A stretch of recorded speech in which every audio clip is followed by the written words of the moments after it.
Hey guys, so this week's episode is a conversation that I had with David McNamara. He's a very good tennis player. He's a director at one of the clubs on Martha's Vineyard and a pro at a club here in Florida. You'll get to hear his intro here in a bit. He has followed a similar career path to myself and others who split their time between Florida and the Northeast. I have interviewed a few directors who do this, like Jay Shetty, who was my very first podcast interview. He's episode 1. Also Max Lepivert, who is my boss at the Bow House. Brian Caniff, who I knew from another club on the Vineyard. Ed Shanafi, who I met working at the Boulevard in Florida, and he goes to Sipican in Massachusetts for the summers.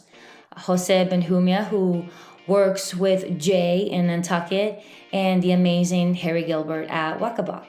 So if you're interested in learning more about this type of career path, make sure you listen to those episodes as well. I love interviewing these tennis pros because I can relate so much to them. Obviously, we share similar struggles, but we also share our love for what we do. We all obviously like and embrace change, that's for sure. That's why we like living in different places in a year. David was a fantastic guest, so gracious, and I have no doubt you will enjoy our conversation. We talked about the lifestyle of working at a seasonal club, how different it is to teach at seasonal clubs, and he shared his coaching philosophies and had plenty of advice for young pros. Before I play that conversation, I would like to invite you to our website at vidatennispodcast.com. You can find all of our episodes there, as well as different ways in which you can support this podcast. One of the easiest things you can do if you're enjoying these episodes is share it with others who you think would benefit or learn from it. If you're a director, share it with your staff. If you're a pro, share it with your coworkers. It means a lot to me and helps more than you can imagine. Get ready to learn from one of the best out there, only here at Vida Tennis. Enjoy!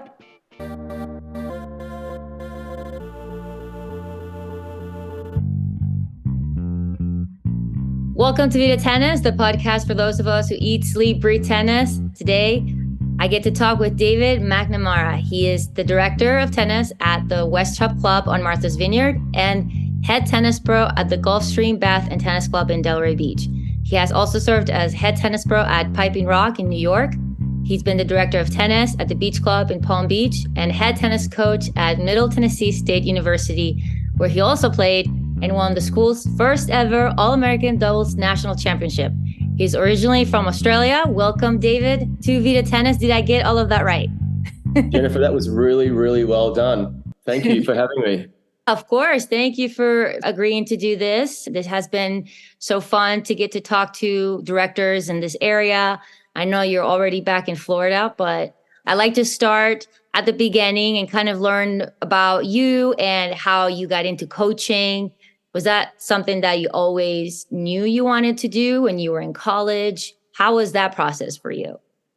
Yeah, that's a great starting point for my life. My dad was a tennis coach, actually, and my mum and dad met on a tennis court a long time ago, and I just was around tennis my entire life, and I don't think it was something that initially growing up, I wanted to be a professional tennis player, and that was my dream and my passion, and then as the journey went on, I think for a lot of us college athletes, college tennis players, you don't really exactly know what you want to be when you go to college. And then at least for me, I went out and started playing the tour, and I went back to Middle Tennessee State University after the tour because I did not finish my degree at the time, and I went back there to be the assistant coach, finish up my undergrad, do my master's. And so I was in college athletics for 13 years as a player and as a coach. And I think there's a multitude of different avenues you can go down in college athletics, coaching at all different levels. And it was just sort of one thing after another led me down that coaching route. And, it's taken, I'm 47 now. It's taken, I was really lost there for a while. I didn't really know what I wanted to do, but I really felt like now I found my niche and found what I loved, what I really am passionate about and love it. And how your experience coaching college tennis, was that something that you enjoyed, or why did you leave that? Did you find that you liked working and teaching at clubs a little bit better? I was introduced to, I mean, it wasn't sort of like, I guess when you're a college tennis player, you end up just going into, I mean, I think as a college player, you want to work in high performance. I think that's the initial thought as any tennis player. I don't think you're initially thinking that you're going to be at least for me, I wasn't thinking I was going to be a club coach or a director of tennis. It was like, it's going to be college coaching. I want to work with elite athletes. Yeah. I mean, look, college athletics is awesome, as you would know. I mean, it's so much fun. College. I mean, for me, game day, like match day, that's where it really is as a coach. I think playing against other teams, that's what you live for. I think the day-to-day, all the administrative work, recruiting. I mean, I've got a ton of friends that are in college athletics, and recruiting is just 24/7. You're constantly worried about who's coming in a year from now, 2 years from now, 3 years from now, or who you're losing every year, and that's constant stress. I think for me personally, if college coaching was mainly just game day, it would be an absolute blast. But there's a lot of other things that come to it, or that are involved in college athletics. Also, back when I was in it, the money wasn't that great either. You're certainly not going to get rich being a college coach unless you're at one of the big Power 5 schools now, and you do have to have a love for it. So, but one thing led to another, and I had been exposed to country club coaching as an assistant coach because I wasn't making any money, and as an assistant coach, college coach, I was going up to New York and doing the club thing, and the director of tennis by the name of Larry Hilbert, who's a very dear friend of mine. He's been the director at Piping Rock for like 35 years. He retired a few years ago. He was a real mentor to me, and really felt like I should get into the club business. And so I went up to Piping Rock to work with him. And then he was the one that said, look, if I was you, I would not stay here in New York. I would actually go to Florida, and you got no reason to be here all year round. He sort of regretted that he didn't do the seasonal thing, and he ended up staying in Long Island, New York for 35 years. And he sort of, I guess, had some regrets that he hadn't gone south. And then also, I think as an assistant club coach, you're trying to network and make connections, and by being exposed to the North and Florida and different membership and different clubs, I think that helps you if you want to go on and be a director and just have more exposure at different clubs. So that's sort of how it started. Yeah. So I was at the Jupiter Island Club for a couple of winters, going back and forth to Piping Rock, and then I guess it was like maybe 12 years or so ago, I got my first opportunity at the Beach Club on Palm Beach, Florida, and lasted 2 years there. I did get fired from that job, and then found this club down in Gulfstream, and which was just down the road. And I've been here 10 years now, and I'm still going up to Piping Rock, back and forth, looking for that next director's job. And I think for my journey, for me, it was Piping Rock was a 6-month job, and Gulfstream was 6 months, and I'm going back and forth. And it is a challenge. I think I listened to Brian Caniff talk about his experience as a seasonal tennis pro, and as there are a lot of positives towards it. I'd say the downside is that you do get into a routine, and you do get your life all together, and then you got to pack up and move again. And particularly for me being in New York, it was really 6 months and 6 months. Oh, wow. And so then I heard about these opportunities up in the Northeast, and I was fortunate enough to get the opportunity at the West Chop Club, which was just a 3-month job. And so now this became like I've really found my routine and my rhythm. I'm sort of here in Florida for about 7 months. I take sort of a month off on the front end of the summer, and I take about 5 weeks, 6 weeks off on the back end of the summer. And I'm really enjoying the lifestyle now and the routine now. That's good. There's not a lot of people, I think, that get to do this. Also because there's a lot of clubs that used to be seasonal that are now becoming year round. And, so true. And that's an interesting thing on its own, but I love it. I mean, I've been doing this seasonal stuff for over a decade now, and I love it. It's always hard to move. The move is always like bittersweet, whether I'm moving from Florida to here or whether I'm going back. It's always bittersweet, but I like the the change. I like seeing different people and a different club, just a different environment. It's a really good way to keep you fresh, I think. And I just enjoy it. I don't think it's for everybody, that's for sure. Some people like a little bit more stability and be in the same place and are probably think that we're crazy for doing this. So I also love the knowing you've got a start line and a finish line. You know, like I think for a lot of my friends, it's all year round, the same membership and everything's the same. And I think for you and I, it's, you know we start a certain date. We know we've got to grind it out for 12 weeks and then you get a break. And then the other thing I tell my membership this all the time, because they always, like you, they ask me, do you enjoy doing the seasonals, the stuff? And I'm like, I do, because especially on the Vineyard, like my members come out there for, I'd say 25% of the membership are there July. The other 25% are there for August. The other 25% are probably there all summer, and the other 25% are probably here for a week there and a week, just for a week. And I say to them all the time, I'm like, look, if I saw you every single week for the entire year, you and I would eventually get bored of each other. We wouldn't disrespect each other or not like each other, but we would probably get a little bit bored. And whereas you come up here, I see you for a week or a month and you're so excited to be here. And I'm so excited for you to be here, and it's all great. And then you leave. And then I'll see you for the rest of the year. And it's just this constant excitement and energy and enthusiasm as you experience, I think as we both experience on the Vineyard. Everyone's just so excited to be out there for the summer. Yeah, exactly. That's another thing is that, and that might be more here on the Vineyard, maybe in Nantucket, that are more resort type places. Yes. People are here on vacation, so they're on a better mood. Yes, 100%. They're on vacation mood. They're more chill, more relaxed. So they're just looking to have a good time, and makes our job, I think, just more enjoyable too because of that. I absolutely agree with that.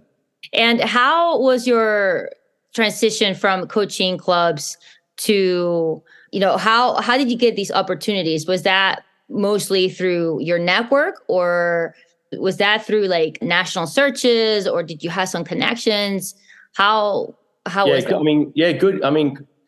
Great question. And again, it goes back to why I didn't know at the time, but it goes back to like being at different clubs and building that network of different memberships and constantly sort of networking. And also I think there's this thing of paying your dues as well. I think that for a lot of coaches, because I do get a lot of phone calls from younger coaches that are like trying to get that director's job. And my biggest advice is mentally, you got to have a 3 to 5 year game plan at whatever stage it is. And if it comes earlier, great. If it goes a bit later, great. Like you can't be thinking like I want to become a director tomorrow or next year. You just got to, you've got to put the hard work in. You've got to do the 40, 50 hour weeks and you got to grind it out. You can't just expect to jump into this director position. And so between being in a club like Piping Rock and Jupiter Island, I was being exposed to a lot of different memberships and having been there for numerous years. And obviously all the members are members at other clubs all over the country. And you just don't know or realize who's watching. And I'd say, look, I would have told my younger self to realize that earlier, that you just don't know who is watching you. And so you've always got to show up, put a smile on your face and give 100%, even though there's days that you just don't want to. And everybody will get their opportunity if they want it. And you just don't know where it's going to come from. Whether it could be a general manager, it could be a member, it could be another assistant pro. Everyone's looking for that opportunity. And so all my opportunities, not all of them, but early on, it was all through just networking through other members from different clubs. Yeah. And interestingly, how I got the West Chop director job, I had been interviewing for a different club called the Sable Club up in the Adirondacks. And I'd gone through a extensive search for about 6 months with them. And oh, wow. it was really, really long. And I was about to get flown up for the very last interview. It was between me and one other guy. And I was at dinner in Delray Beach and I ran into a woman that was on the search committee that had been interviewing me and gotten to know me over these 6 months. And she actually said, David, look, I hate to throw you a curveball, but another opportunity has opened up at my other club on Martha's Vineyard at West Chop. Yeah. And look, I've got to know you, and I think your personality is more suited for that club than this club. And here I am at the very last stage of this this club, and this other club on Martha's Vineyard, West Chop, hadn't even started the process. I mean, literally. And so I was really conflicted. And as it turned out, they went with the other person. And then I started the process at West Chop, and I got the job at West Chop. And so it's just and meant to be. Yeah, it's meant to be. And that was 10 years ago. So it's amazing how sliding doors and, right place, right time, and yeah, you just don't know what's around the corner. Yeah, it's such a good story, by the way, but that's such an excellent point, because I do feel that our industry, that's kind of how it works, right? Especially for the higher positions. I feel that it's a lot of networking. It's a lot of who you know, who's seen you in action, and has a good sense for what you do on the court. I think that makes all the difference. That's why a lot of the times too, I feel that at certain clubs, sometimes they'll even do a search, but then they'll end up just hiring the assistant pro who's been there forever. I've seen that happen so many times, and it's just always interesting to see, because they do a whole search and then they just go back to what they know. I don't know if that's good or bad, but that's just, I guess, the nature of the beast. Yeah. But I wanted to also ask you, how was that transition from coaching high performance to coaching at clubs? Because that's completely different. And going from a Division I program and being in that environment to now coaching a club, especially a country club, it's a total opposite, right? I think a lot of coaches who are younger kind of struggle with that and struggle with that transition. I don't know if there's any advice or anything that you can reflect on from that time period in your career. Yeah, I mean, I've had this conversation with a lot of friends, and I think, like I alluded to earlier, I think when you're a college tennis player, I think the majority of good players want to work with good players. Like, they don't want to. I think they feel like becoming a club coach or a country club coach is like I don't know what the word is, like it's not as credible, and I would say to them that, I mean, at least from my experience, I love where I'm at now. Like, I love getting to know my members. I love the social side of being on the court and building the relationships with the membership. I really enjoy that. I am fortunate that there's still some guys on the tour that will come into town. This summer we had Matthew Ebden, who's a friend, and he won Wimbledon last year in doubles and lost in the semifinals of this year, and he got to the final of the US Open this year. So he's come to West Chop the last few summers, and he stays for a couple of weeks with his wife and child, and they train. And so I still get this opportunity where I'm around some high performance, and that's how I get my fix. But I think for the young tennis pro who's trying to decide on whether to go into college coaching or country club coaching, I think if they're willing to have an open mind and give country club coaching an opportunity, I think they'll find it that they're actually going to really love it and enjoy it. I mean, ultimately, you're going to make more money. That's for sure. I mean, as an assistant college coach, I mean, depending on the school that you're at, but there's a lot of opportunities out there in the club business to make a career. And it's still, like, even for me at West Chop, I've got a couple of juniors that they want to play college tennis, and they play USTA tournaments. And then I've got a couple of the parents that actually are playing some of the national age division tournaments and stuff. So, and even down here in Gulfstream, I've got a member who plays all the tournaments that I still play a little bit, and he plays in those. And so it is fun to get that. I still work with some good players. It's not every day, but and a couple of hours a week, I still get that fix. So that's good. That's good. It's good to have that variety to kind of keep you fresh. I think if you always do the same thing, or if you're always teaching beginners, that can get old, right? But I agree, and I think you're bringing up a very good point. When you're coaching college, if you want to make any kind of money coaching college, you have to be willing to move around a lot too, and to kind of build your way up and go to a better program that pays a little bit more. And to me, the main thing why I coach a little bit of college, but I always knew that wasn't going to be my career path, is because I didn't feel comfortable with the fact that my job depends on what a bunch of 18-year-old kids, like I never just felt fully comfortable with that, because as much as you coach them and help them up, at the end of the day, they're 18-year-old kids. That's true. That's so true. And the generation, it's changing every year, and it's NCAA rules and student athletes, rightfully or wrongfully, now they have rights, and you are very much governed by your student athletes. And unlike back when I was playing college coaching, back when I was a college tennis player, the coach told you to do something, you wouldn't even think twice about not doing it. You do it. Right. Yeah, that's a good point.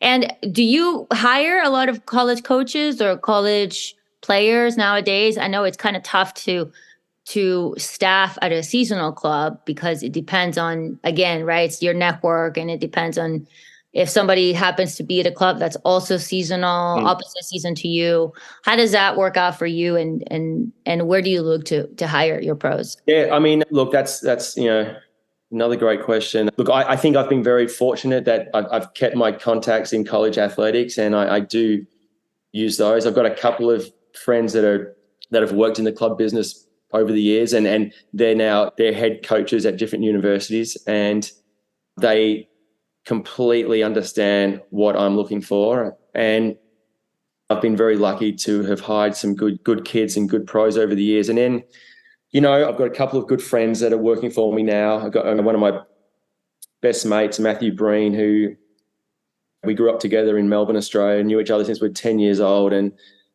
he played at UCLA, and a great player and great coach. And he's been sort of my right-hand man on the Vineyard for the last 7 years. So it's been really great having him around. And then I did have a situation 2 years ago where I had two Aussies actually that were supposed to come up and work for me for their second summer, and they both called me up in like literally 2 weeks beforehand to say that their plans had changed.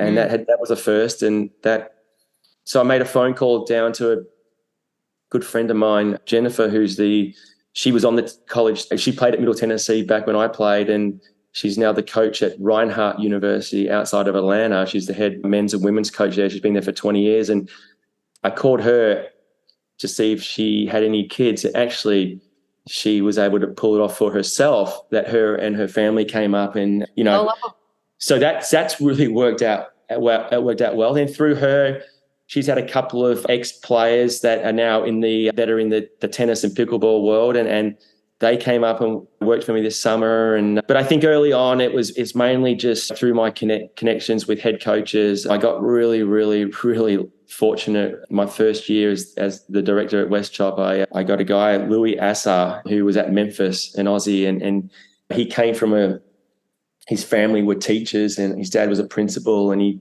grew up coaching tennis, and he was just a great addition. So I think it's hiring and finding the right fit is such a challenge, as you would know. Yeah, absolutely. And it's tough to work with college students, I think, because a lot of times they have to go back to school really early. Yeah. So then they leave, and then you have no staff. So I got pretty lucky. The last couple of years I was able to hire an assistant who worked seasonally in Florida, and so didn't have to go back to school or anything. So that worked out much, much better. But it can be tough, and it's good to have a strong network of pros. I know Max here at the Bow House, he knows a lot of the pros in this area, right? So he's very well connected in that sense. So that always helps. But yeah, it's really tough to find people good people and people that will come back, because a lot happens in a year, or maybe it's not a year, maybe it's, I don't know, 9 months or whatever. Yeah.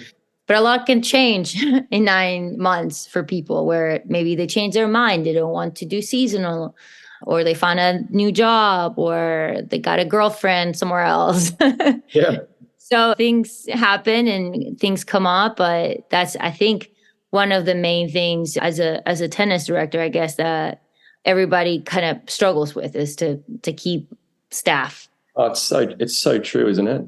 I think even more so at this, like you said, the seasonal positions, having your pros, retaining your pros year in, year out, it's a challenge, especially when you've got good ones and the membership enjoys them. I mean, but I also think that's a reflection of sometimes the environment, the club, the director themselves. If there is a lot of turnover, there's probably a reason behind that.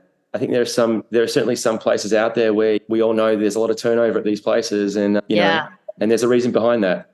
And then when you've got pros that are coming back all the time, you know, there's a reason behind that as well. So I think you can sort of read between the lines and say, well, you know, what's the problem? Why is there a lot of turnover? I think when you're interviewing for jobs, and the more that you've been at different clubs, the more you start to realize what is it that you're really looking for, and what is the club really looking for, and are you the right fit, or is the club the right fit for you, you know? So I think that goes hand in hand with also the assistants pros that are coming in. Yeah, absolutely.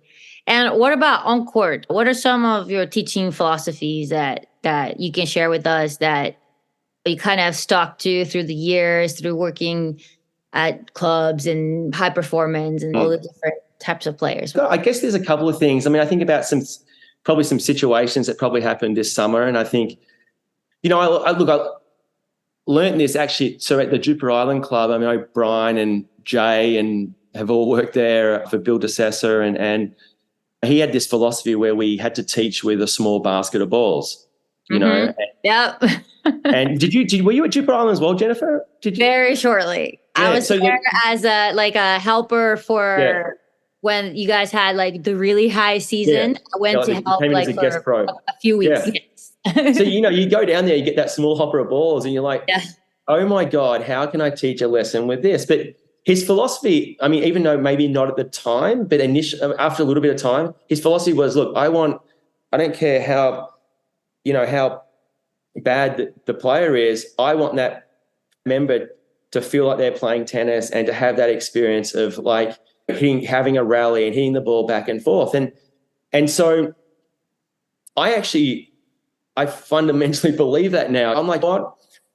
And there is a time and a place to feed someone a lot of tennis balls, but for the most part, you know, at least from my experience now, people want to come and play tennis and enjoy it and have fun and feel like they're actually playing tennis. Yeah. And so that example of like with a small you've got whatever, I mean, how many balls are in that basket? Maybe 30, 40 balls. I mean, so you had to keep that ball going.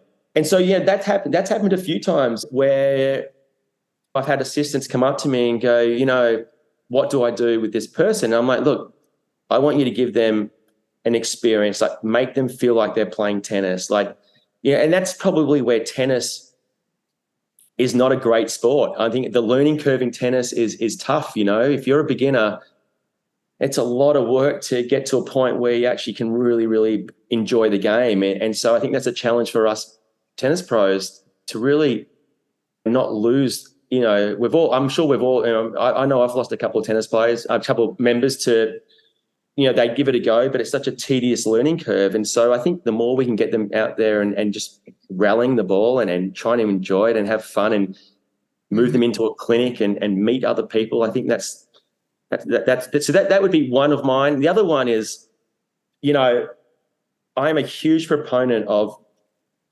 keeping it simple with their grips. Like and I tell them this all the time. I'm like, look, because that members will come to me and say, well, I had this lesson and so-and-so's moved my grip over and I think there's a time and a place. And I think for the most of my members on Martha's Vineyard, you know, they literally only play tennis in the summer. They're there for 1 week. They play tennis for that week, and then they may not pick up the racket again until the next year. Mm-hmm.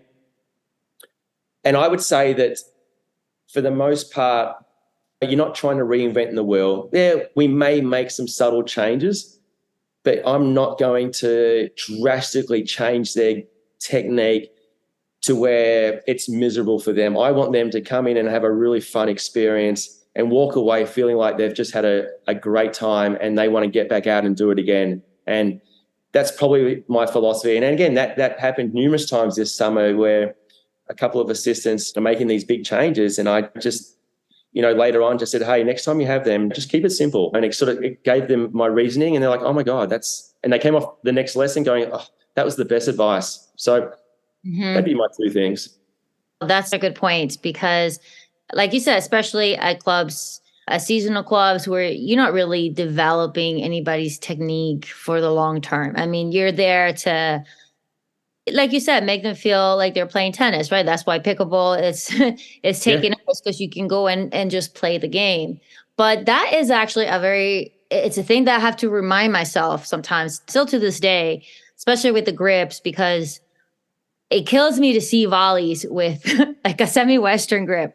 But it happens. I mean, you were right. All the time. Yes. It crushes me. And I probably need to rephrase what I said, because I think there are some certain things where, like, maybe using the semi-Western or fry pan at the net, I'm like, all right, let's try and move that grip over just a little bit. Like, let's get it over to that continental grip. But like, maybe with the forehand, I'm not going to move somebody over to a semi-Western grip who's had a continental grip their whole life. Like, let's just keep it simple there, Exactly. And I always tell them too, look, this is not something that even for a volley, right? I try to tell them, this is not something that you're going to fix today. This is not something that we can just do today and boom, you're done. You're going to do it for the rest of your life. So I'm just pointing it out. And if you want to continue to work with on this at home, or if you want to take more lessons, we can do that too. And it's funny because you remind me of when I was at Jupiter Island, and I remember that was the main thing that was like such a shock to me,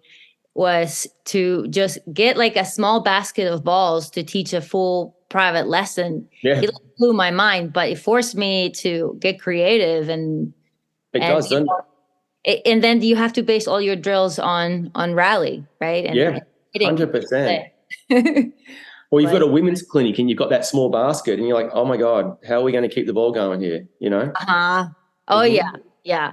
I don't love it, and I didn't love it to have just a small basket of balls, but it definitely made me think of, why does he do that? And for sure, I think there are valid reasons for why he runs it like that. Absolutely. Yeah. And you still play a lot. By the way, I saw you play this summer. I saw you play at Farm Neck in the finals. Oh, you did? I went over. I had some time off that Sunday, and I went to watch. So congratulations. That was such a fun match to watch. You and your partner win it's called not the Martha's Vineyard Open, right? Yeah, I think that's what it's called, yeah. Yeah, I think so. I was called the Farm Neck Open. Yeah. But do you still play a lot?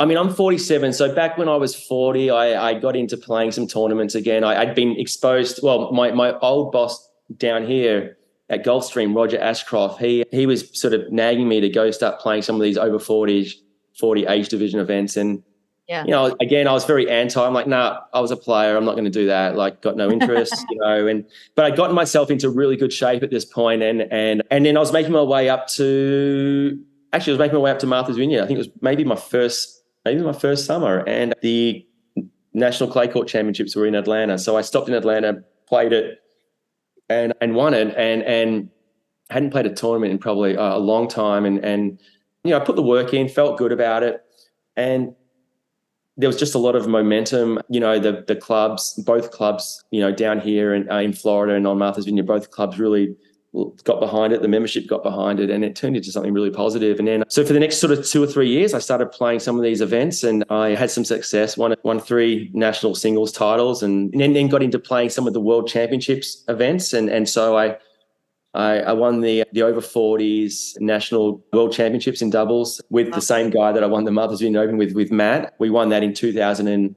18, and then I was also playing singles as well. And in 2019 I lost in the semifinals of singles and doubles on the same day. And so after doing this now for probably 3 years, I was like, this has turned into a job again. This is not what I really initially started out wanting to do.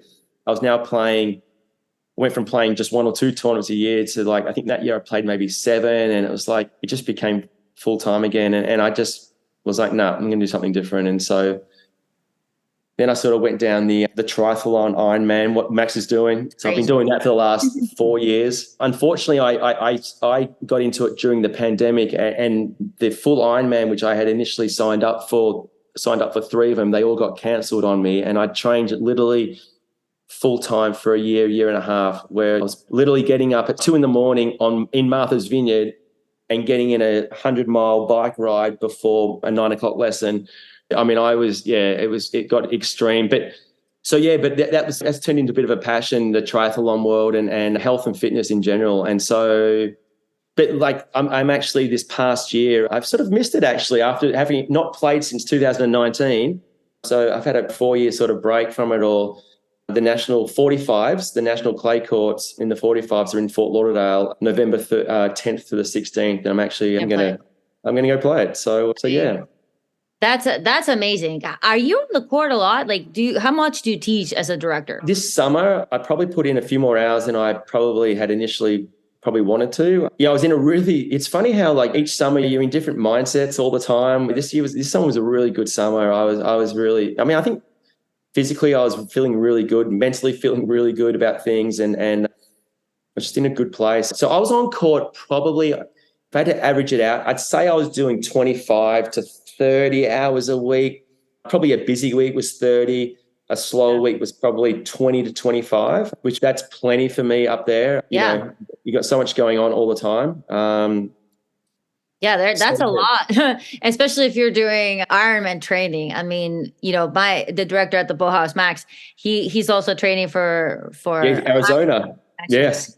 And I think he's crazy. I'm like, I've never heard of a tennis pro doing this, and especially during a high season.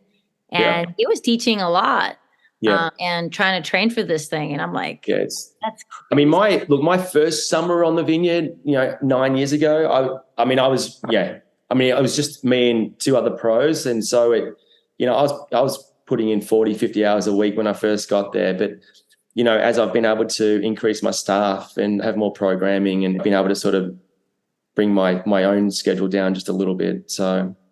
And how do you take care of your body as a tennis pro? Do you do like, I don't know, ice baths or mindfulness, yoga, anything like that? I've been a big CrossFit athlete for about 10 years. That's been my thing. I've loved it. That's gotten me into the best shape I've been in. I mean, whether I was as a tennis player or even as doing Ironman triathlon, probably at the high season of doing all the triathlon, I wasn't as much at CrossFit. But on the Vineyard, there's one CrossFit gym on the island, and it's about 2 miles from West Chalk. And they have a 5 a.m. class Monday to Friday, and I do that 5 a.m. class every morning all summer. And it's the 1 hour I get to just, it's for me and me only. And so that's my thing. And and then I did a couple of, I went to hot yoga a couple of times, which was great. But as you know, the summers are it's game on. You do the best you can. So there's no time for anything at times. I'm lucky if I have time to shower. Yeah, I know. Seriously. Yeah. And then is there anything that you can think of that you wish would change in our industry of the tennis world? Do you have any thoughts of, I don't know, maybe when it comes to compensation for pros or the way that we train, or I don't know, anything that comes to mind? That's a loaded question, Jennifer. I think it sort of goes back to what I said earlier with finding the right fit. I think when you do get that opportunity as a director, I think I think when you've been a director, when you're trying to get your first director's job, you sort of don't really know what you don't know. And it's not until you've done it a couple of times that you start realizing, oh my God, like, yes, now I know the questions to ask. These are some red flags that maybe this is not the right fit for the club or myself. And I think I think that's really, really important to figure that out. Look, compensation is such a loaded question because I think every club in the country has a different type of compensation package, the way it's set up. That I think, look, the best directors I've worked for have paid well, and you will go the extra mile for those directors, you know. And I think that's something that I've learned, is that I pride myself on what I pay my pros, and I don't think too many people in the country would pay their pros like I do. I really do pride myself on that, and that's why they come back, and that's why they work their butts off, and that's why they, you know, go the extra mile and all that sort of stuff. So I think, yeah, the compensation is such a loaded question, Jennifer. I think no, I know. To me, like, something that I wish would change is not even like the compensation package. I mean, of course, like you said, every club is different. But to me, part of the problem is that there's no communication between clubs, at least that we know of as tennis professionals, is, you know, what's the compensation package looking like at these clubs, or what are these directors doing? There's no sharing of information. I feel like there's a very selected few number of people that know that. Very secretive, you know. It's all a secret. Like, nobody understands how this works, and I think that that hurts us as an industry to be able to attract good talent, and where they can see, like, oh, like, I can be making this amount of money. This is a path that I can follow. There's not a lot of that, unless you, by chance, or a lot of times it is by luck, end up at some amazing clubs.